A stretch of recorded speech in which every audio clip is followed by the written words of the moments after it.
Ele não tinha razão, ele não tinha motivo, ele não tinha necessidade para usar uma coroa tal. Na verdade, esta coroa, ela tinha o meu tamanho, o seu tamanho. Por isso, precisou-se esticar Jesus na cruz, a ponto de alguns estudiosos dizerem que alguns ossos desconjuntarem, porque a cruz não era dele. A cruz era nossa, mas ele preferiu carregar a cruz. Mas a cruz não o calou. E assim diz a palavra do Senhor no livro de Marcos. Evangelho de Jesus Cristo segundo escreveu Marcos, no capítulo 16. E no versículo 6, diz assim a palavra do Senhor: não se assuste. Você procura Jesus de Nazaré, que foi crucificado. Ele ressuscitou. Não está aqui. Veja o lugar onde o colocaram. Deus, obrigado pela tua palavra. Ajuda-nos nesta noite a refletir sobre o sentido da verdadeira Páscoa, que a nós o sentido é ressurreição. Nós te louvamos pelos muitos benefícios feitos a nós, e principalmente de Jesus assumir o nosso lugar, pagar um alto preço, para que hoje nós pudéssemos cantar: Jesus, tu és a pessoa mais importante nesse lugar. Jesus, tu és a pessoa mais importante nesse lugar. Rei dos reis, Senhor dos senhores, aquele que nos libertou, Rei dos reis, Senhor dos senhores, aquele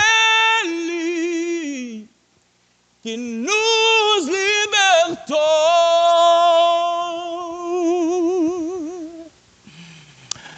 O sacrifício de Jesus por nós permite-nos cantar desta forma: Ele é a pessoa mais importante aqui.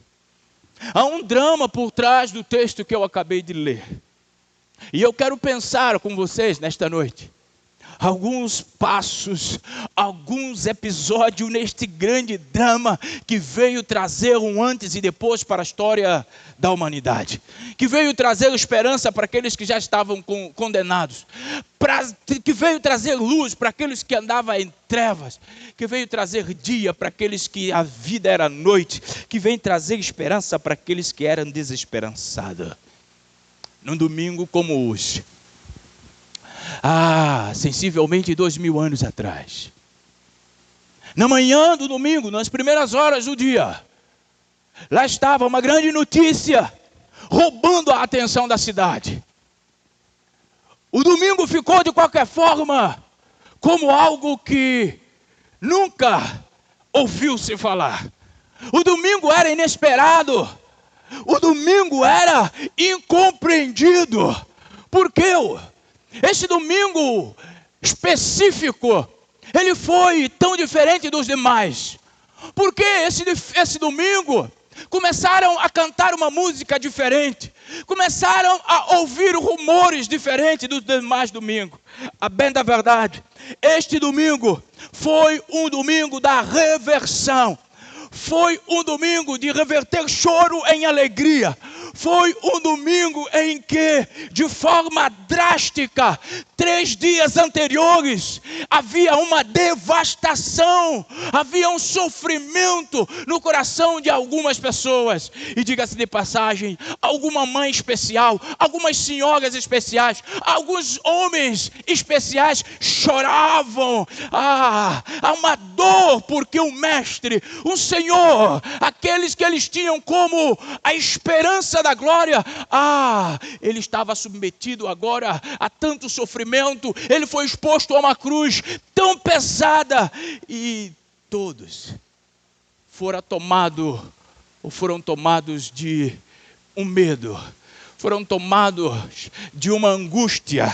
Mas sobre isso, diz a palavra do Senhor no Mateus capítulo 27, a partir do 17, vai nos traçar de alguma forma como estava 3 dias antes deste domingo exponencial. O texto começa a dizer a partir do versículo 17, Pilatos pergunta à multidão que ali estava: qual destes vocês querem que eu solto? Jesus chamado Barrabás ou Jesus chamado Cristo? 18, Pilatos, ou porque ele sabia que os haviam entregado por inveja. 19, estando Pilatos sentado no tribunal, a mulher dele enviou-lhe uma mensagem dizendo: não se envolva com esse justo, porque hoje em sonho sofri muito por causa dele. 20, no entanto, os chefes dos sacerdotes e os líderes religiosos convenceram a multidão que pedisse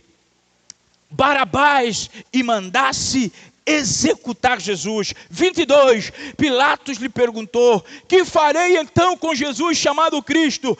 Todos responderam: crucifica-o. 25, todo o povo respondeu: que o sangue dele caia sobre nós e sobre os nossos filhos. 26, então Pilatos soltou-lhes Barabás, mandou açoitar Jesus e o entregou para ser crucificado. 57, ao cair da tarde, chegou um homem rico de Arimateia, chamado José, que se tornara discípulo de Jesus. 58, dirigindo-se a Pilatos, pediu o corpo de Jesus, e Pilatos ordenou que lhe fosse entregue. 59, José tomou o corpo, envolveu-o em um lençol limpo de linho. 60, e colocou-o em um sepulcro novo, que ele havia mandado cavar na rocha. Depois de fazer rolar uma grande pedra sobre a entrada do sepulcro, retirou-se. Mateus 28, 1, depois do sábado, aleluia.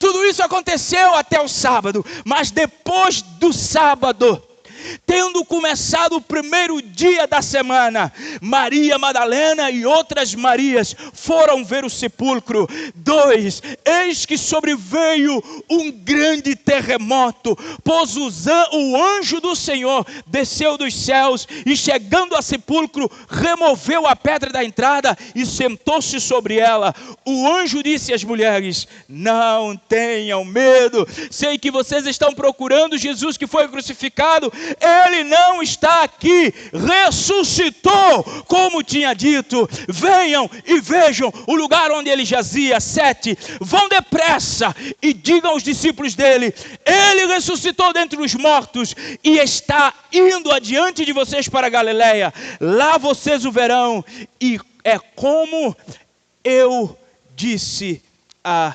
vocês. Meu irmão, percebe algo bastante fantástico? Os discípulos não estavam entendendo absolutamente nada. Eles levariam dias para entender tudo isso que eu acabei de ler. Na verdade, eles levaram não somente dia, mas eles levaram uma semana. Até porque, muito depois, Jesus disse para eles, ou na verdade, escrito João dizendo: depois de tudo isso, os discípulos lembraram do que Jesus já houvera falado sobre tudo isso que eu acabei de ler. Sabe, de algumas formas, os discípulos não compreendiam essas notícias. Tanto assim que eles não compreendiam, que diante de todo esse acontecimento, sabe onde eles estavam? Eles estavam trancados dentro de um quarto, com medo porque a esperança parece que ficou na cruz. Eles ficaram fechados dentro de um quarto, olhando para dentro de si, desenvolvendo uma santa comiseração, desenvolvendo uma paixão exacerbada por si mesmo, com medo da sua pele, e simplesmente eles estavam escondidos. Qualquer semelhança com a igreja do século 21 não é mera coincidência. Na verdade, a notícia era muito forte, a notícia era muito grande, era potente. Eles não conseguiriam administrar num pleno e perfeito juízo, ainda que quisessem. Ele ressuscitou, meu irmão. Jesus ressuscitou. Na verdade, nós vamos passar toda a eternidade para entender o que significa isso. Sabe, para entender com quanto amor Deus, Ele manifesta a nós pela morte de Cristo, e com que poder poderoso esse nosso Deus, Ele faz com que Cristo irrompe entre mortos e celebra a ressurreição. Sabe, fatos bastante marcantes foram feitos escada até o dia de hoje. E eu quero considerar com você algum deles. Quando Jesus simplesmente é preso, quando Jesus é vilipendiado, quando Jesus é exposto a um sofrimento extremo, algumas coisas aconteceram. Primeiras, as ovelhas se dispersaram. As ovelhas se dispersaram, porque ninguém estava prevendo o que aconteceu, excepto Jesus, que desde o seu nascimento já sabia qual seria seu fim.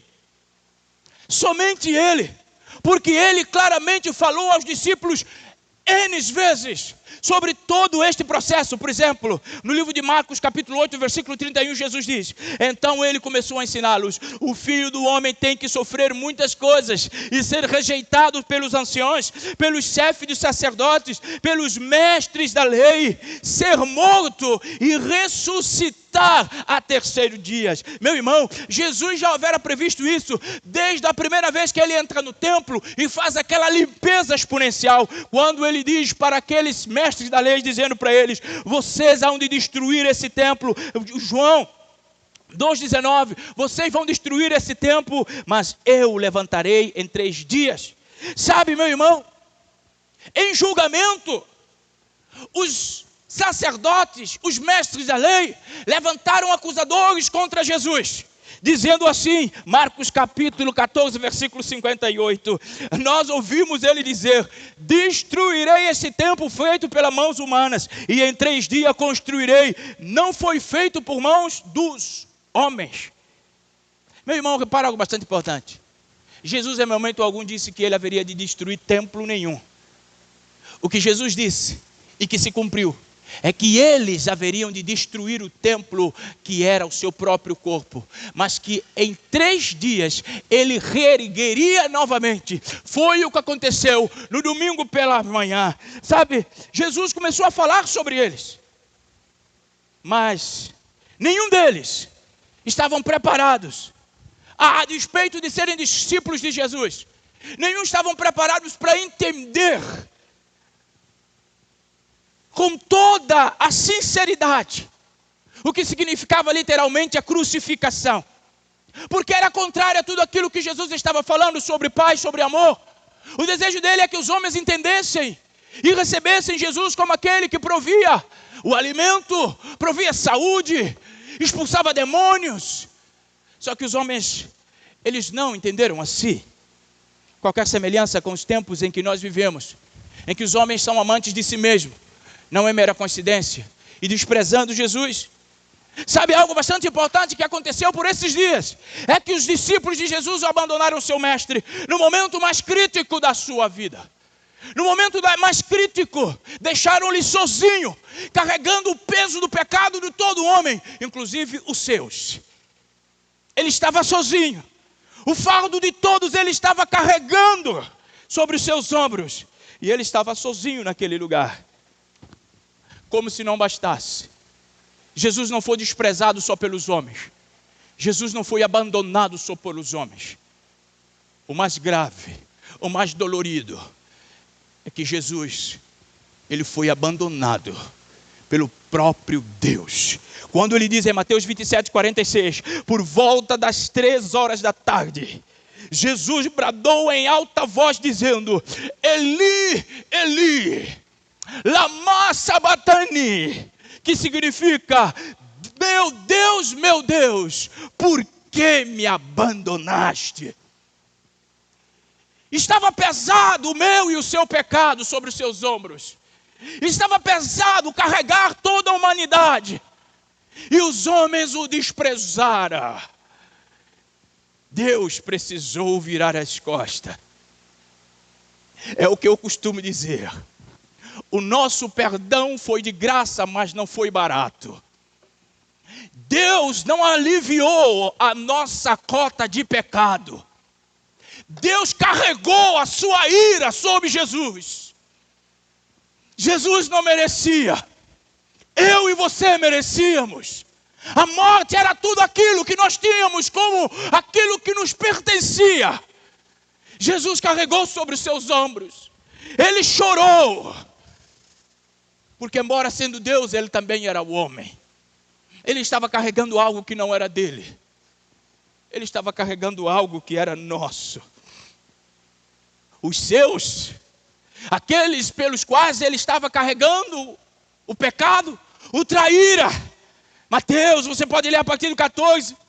O chefe dos seus discípulos negou ele por 3 vezes. Qualquer semelhança com o nosso tempo não é mera coincidência. Após a sua morte, os discípulos se espalharam, dispersaram.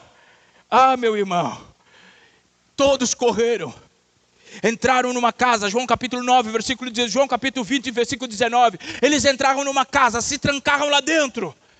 24 de Lucas capítulo 13, 2 dos seus discípulos, por falta de esperança e de convicção daquilo que Jesus havia falado, eles rumaram, saindo, estavam no caminho de Jerusalém. Eles estavam indo embora. Ninguém lembrava do que Jesus fez. Ninguém lembrava do que Jesus falou. Ninguém queria assumir o preço. Ninguém queria se comprometer com a verdade. A notícia chegou. As mulheres ouviram. O anjo do Senhor falou: ele não mais está aqui, ele ressuscitou. As mulheres saíram correndo até aquela casa onde estavam os discípulos e falaram para eles. Mas a palavra do Senhor diz, Lucas 24, capítulo 11, que eles já acharam aquelas mulheres de loucas. Porque de onde saíram com aquela palavra de que ele estava ressuscitado? Meu irmão, compreender isso estava além da imaginação deles, como está além da nossa imaginação. Compreender o que Deus fez em Jesus por nós, só está na imaginação de Deus. Nós não conseguimos imaginar, porque se nós conseguíssemos imaginar, nós vivíamos de outra forma. O mundo seria diferente. Se o mundo percebesse o que Jesus fez, talvez os discípulos ficaram pensando: como é possível?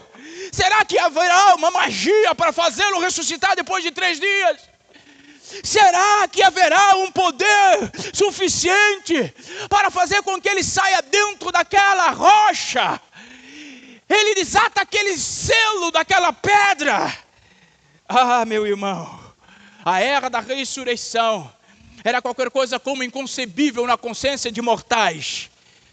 É por isso também é inconcebível para o nosso tempo. Porque apesar de sermos arrependidos, continuamos sendo pecadores. Sabe, Jesus, ele simplesmente, apesar de não crerem, apesar de não se alinharem inicialmente, Ele triunfou sobre o inimigo final. Ele venceu a morte. Ele ressurgiu. E o seu nome é poderoso. E somente no seu nome nós podemos vencer.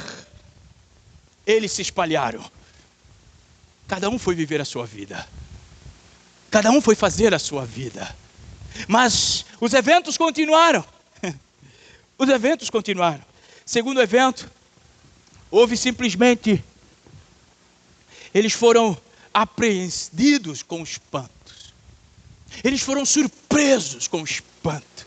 Sabe, Marcos diz algo bastante importante, no 16, versículo 9, falando sobre o choque que aconteceu com eles. Quando aquelas mulheres diziam para eles, olha, oh Jesus, saíram e fugiram do túmulo. Porque o temor, as mulheres saíram, fugiram porque o temor e o espanto se apoderaram delas de tal maneira, porque nunca viram algo igual. Porque nunca assistiram algo igual. Não disseram nada a ninguém, porque elas estavam com medo. Jesus já não estava morto. Jesus já não estava naquela rocha, naquela tumba. Eles espantaram com medo. A notícia foi espetacular. Talvez, se Jesus aparecesse de uma outra maneira, os seus discípulos não se espantariam tanto. Talvez eles acreditassem.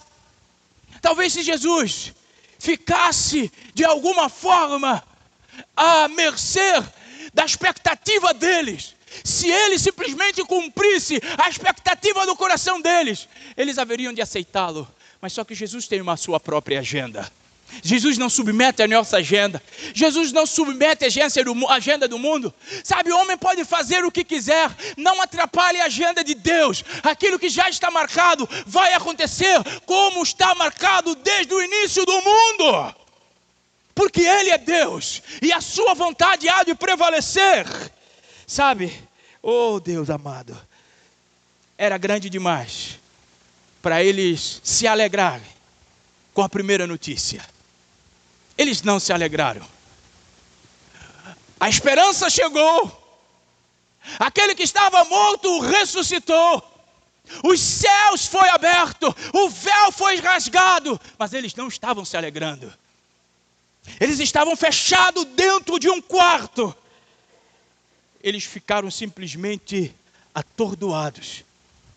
Isso é o que Páscoa faz. Isso é o que a ressurreição faz. Porque a Páscoa vem para trazer ao ser humano algo que não estava na expectativa deles. Páscoa traz para o ser humano um novo sentido. Um sentido diferente. Quando o homem reconhece a realidade da beleza da ressurreição de Cristo, ele só tem uma postura, ele fica extasiado. Ele fica alegre. Ele é simplesmente envolvido. Ele é potencializado para a glória de Deus, porque ele entende que Jesus vive e a alegria precisa estar no seu coração.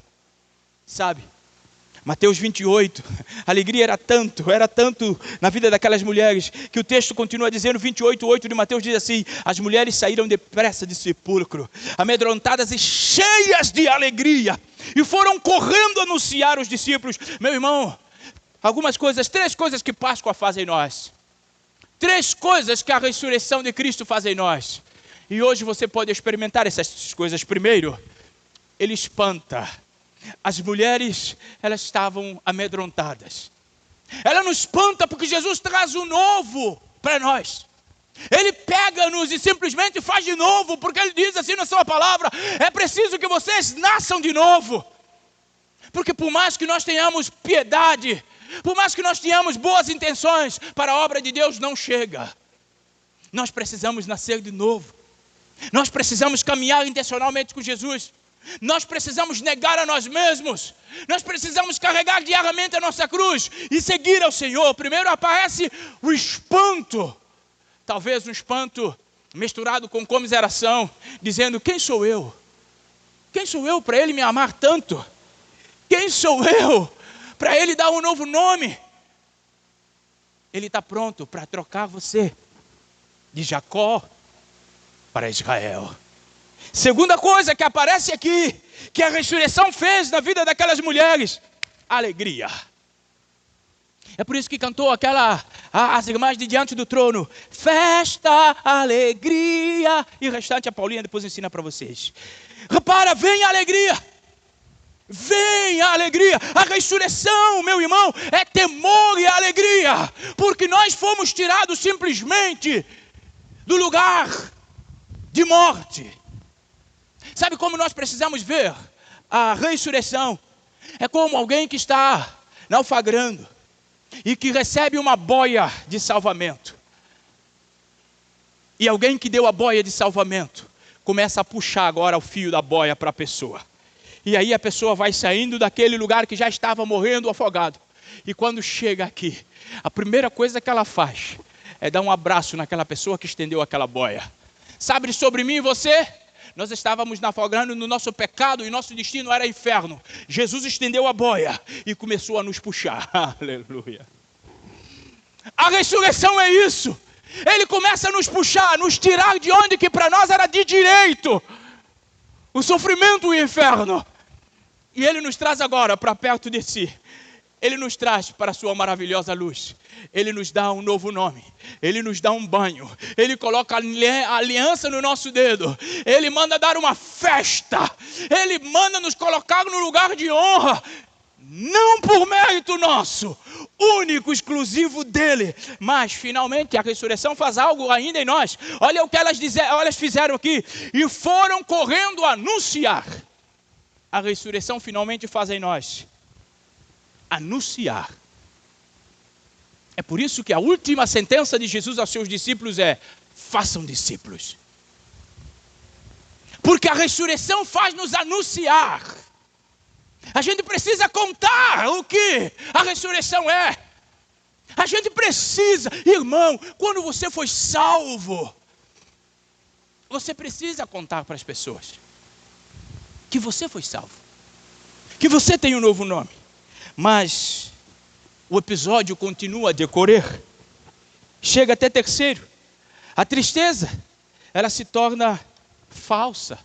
Porque repara, todo o império das trevas, quando viu Jesus na cruz dizendo, está consumado. E a Bíblia diz, e ele se entregou. Ah, meu irmão, o inferno fazia festa e os crentes foram tomados de uma profunda tristeza. Mas, é como diria C.S. Lewis, o alvorecer desta era da ressurreição transformará até mesmo a angústia numa alegria, numa glória Meu irmão, o que ele está querendo dizer para nós é que, por mais que a tristeza fora tomada para aqueles que estavam mais perto de Jesus, a alegria triunfou sobre a tristeza, porque a morte não conseguiu reter Jesus. O dia finalmente amanheceu, a luz se debateu contra as trevas. Cristo, através da sua morte, destruiu tudo aquilo que tinha poder de morte. A morte, como diz o apóstolo Paulo em 1 Coríntios 15:54, a morte foi tragada pela vitória. Páscoa agora se tornou simplesmente o nosso ensaio anual para aquele dia que virá, em que Jesus virá buscar a todos aqueles que esperam nele, quando o nosso corpo perecível se transformará em imperecível, quando nós que somos mortais finalmente nos vestirmos de imortalidade, quando nós nos unirmos como um grande coral, cantando de forma triunfante, Deus está no seu santo lugar. Meu irmão, minha amada irmã, você pode dizer hoje, porque Jesus já garantiu, ó morte, onde está a tua vitória? Ó morte, onde está o teu aguilhão? Jesus venceu a morte. Por isso, meu irmão, saia daqui cantando. Eu falei nesta semana a um grupo de pessoas que a Páscoa é mais doce do que chocolate. A Páscoa, a alegria da Páscoa, ela impulsiona-nos a saltitar mais do que os coelhinhos da Páscoa. Porque é uma notícia fantástica. Eu não entendo por que nós, apesar de tudo isso, ainda andamos cabisbaixa. Eu não entendo por que apesar de tudo isso, a gente faz ainda concessão com o mal e com o pecado. Sabe, meu irmão, nós precisamos entender que a Páscoa, ela está simplesmente falando de nos preparando para um triunfo vindouro. A Páscoa é a nossa antecipação da glória. Por isso nós precisamos, sem medo nenhum, dizer que Jesus ressuscitou. O dia não está mais escurecendo para nós. Ou a noite não está mais escurecendo para nós. Porque o dia traz a sua luz. Jesus brilhando em nós. A escuridão que nos sufocava por causa dos nossos pecados, por causa dos nossos erros, ela agora vai simplesmente ser submetida à claridade do sol. Jesus vai trazer para luz tudo aquilo que está oculto. Jesus vai trazer agora para a claridade tudo aquilo que nos aprisionava dentro de nós mesmos, porque a sua intenção foi sempre trazer luz. A tragédia da morte já não precisa mais nos intimidar. Nós não precisamos mais temer a morte, porque aquele que venceu a morte fez com que a morte hoje servisse a nós simplesmente como um passaporte. Mas as cenas continuam a rolar em torno dos dias últimos de Jesus. Agora, mais pessoas foram conquistadas porque Jesus não ficou no sepulcro. Sabe, a agonia daquelas mulheres que estavam simplesmente na porta de sepulcro, a agonia que tomava a alma delas,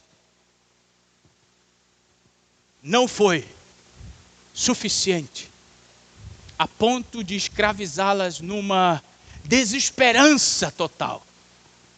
Mas quando elas entraram, e quando na verdade a pedra foi removida, e o anjo do Senhor estava em pé, e disse para elas: ei, olhe para cá, ele não está mais. Olhe onde colocaram o seu corpo, ele não está mais. Olhe para os mantos que enrolavam a sua cabeça, está bem ali. Meu irmão, elas se encheram de alegria, e elas de forma contagiante saíram para que mais pessoas viessem até Jesus. Jesus está vivo, e Ele faz da sua vida a nossa vida indestrutível, porque hoje Ele reivindica a vitória. A morte mais não pesa sobre Ele nem sobre nós. Por isso nós podemos sim ser mais do que vencedores nele, não em nós. A Páscoa, meu irmão, não é uma ocasião para deprimir, para nós vivermos deprimidos, porque a alegria do Senhor está traduzida na felicidade de Páscoa. A alegria da Páscoa, meu irmão, fala com a ternura da dor e do nosso pecado, que nós estamos livres. Livres para sermos pessoas melhores. Livres para sermos aquele pelo qual Deus sonhou. Qualquer um agora conta com o perdão dos seus pecados. Hoje não tem mais necessidade do homem morrer no seu pecado, porque a alegria da Páscoa celebra o perdão do pecado dos homens. Basta que os homens corram até o nosso Senhor Jesus Cristo, derrama diante deles e dele, e em perdão dos seus pecados, porque a Páscoa diz: nem sempre você será assim, Jesus ressuscitou e o reino de Messias está aqui. Se Ele está conosco, se Ele está aqui, por que nós haveremos de viver entristecidos? Conta-se que certa mulher, serva do Senhor, contraiu um câncer e estava no hospital. E disse que o câncer alastrou em seu corpo. E ela estava com muita dor, mas muita dor. Tanto assim é que as medicações já não sabiam o que fazer, porque todo o seu corpo estava comprometido. Só que essa mulher foi colocada em um lugar em que tinha tantos outros pacientes. E ela fez uma oração ao Senhor. Jesus, eu estou assim, com muita dor, mas eu sei que o Senhor está comigo. Mas eu quero lhe pedir que o Senhor tira um pouquinho da minha dor, para que eu anuncie seu nome aqui onde eu estou. Tira um pouquinho só a minha dor, para que eu consiga falar a esse povo quem é o Senhor.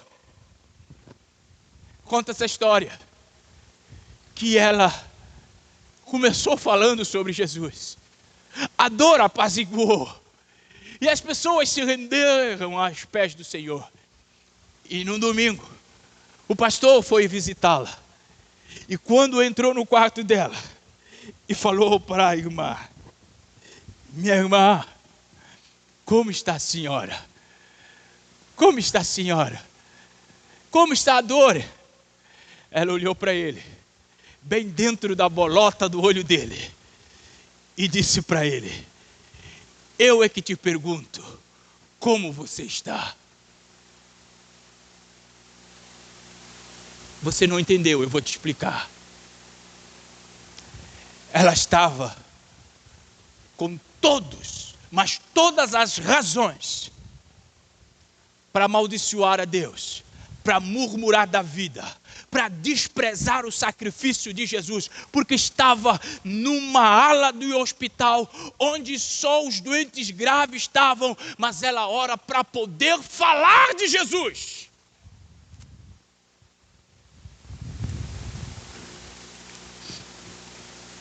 E nós, sem doença nenhuma, com 2 pés, 2 mãos, 2 olhos, uma boca, 2 ouvidos, um nariz, uma cabeça, uma boca, um olho.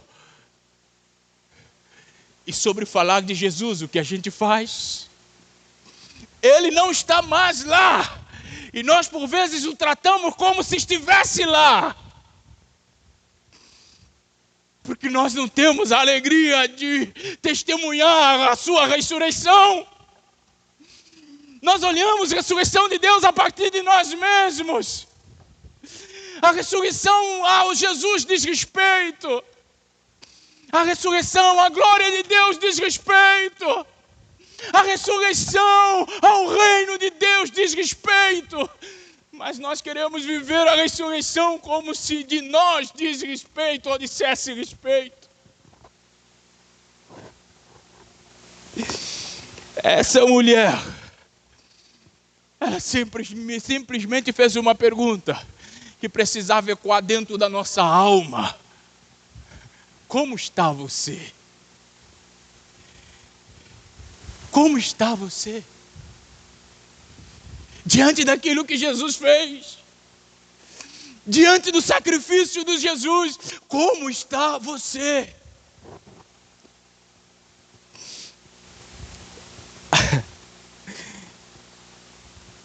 Você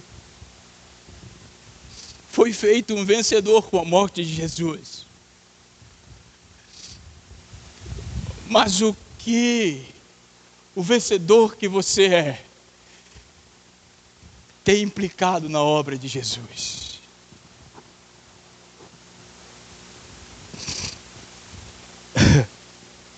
A Páscoa anuncia de que Jesus voltará. A Páscoa anuncia de que Jesus voltará. Sobre a Páscoa de direito dos judeus, a festa que houvera iniciado no 14º dia do primeiro mês de Abib, Jesus estabelecera para o seu povo: não apresenta-se diante de mim de mãos vazias. Deus falando. Agora Jesus, a nossa Páscoa.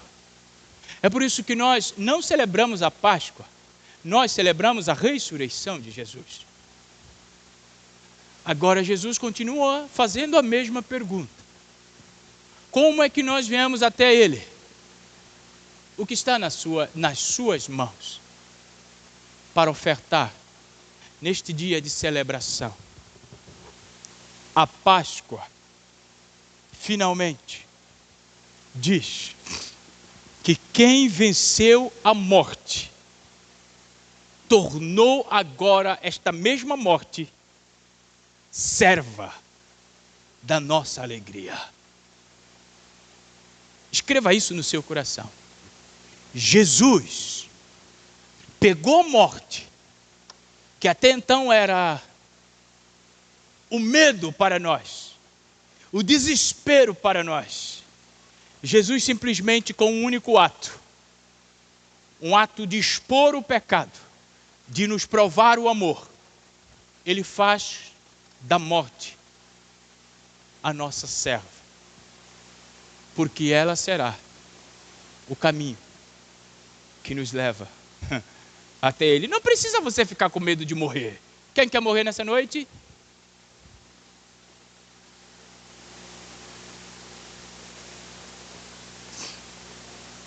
A nossa oração é para dizer ao Senhor: tira o mundo que existe dentro de mim e coloca a tua glória em mim.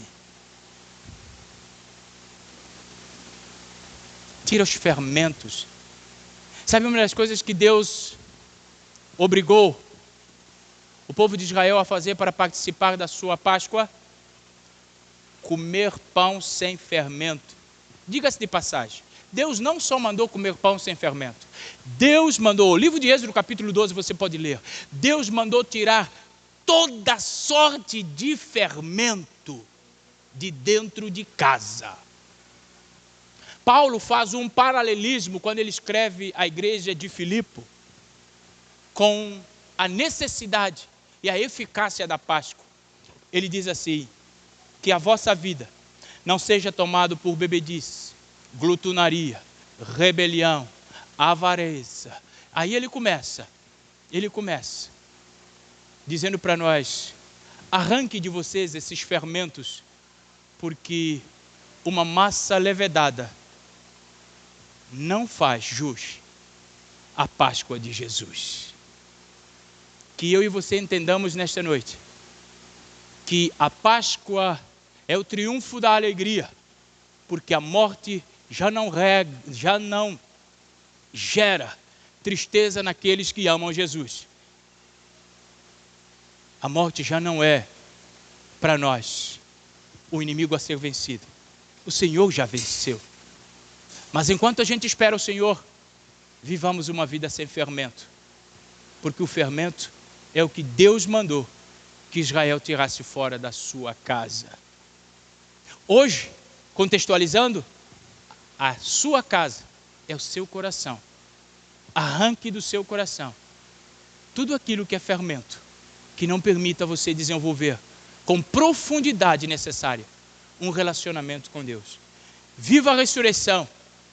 Viva o sacrifício de Jesus. Viva para a glória de Deus.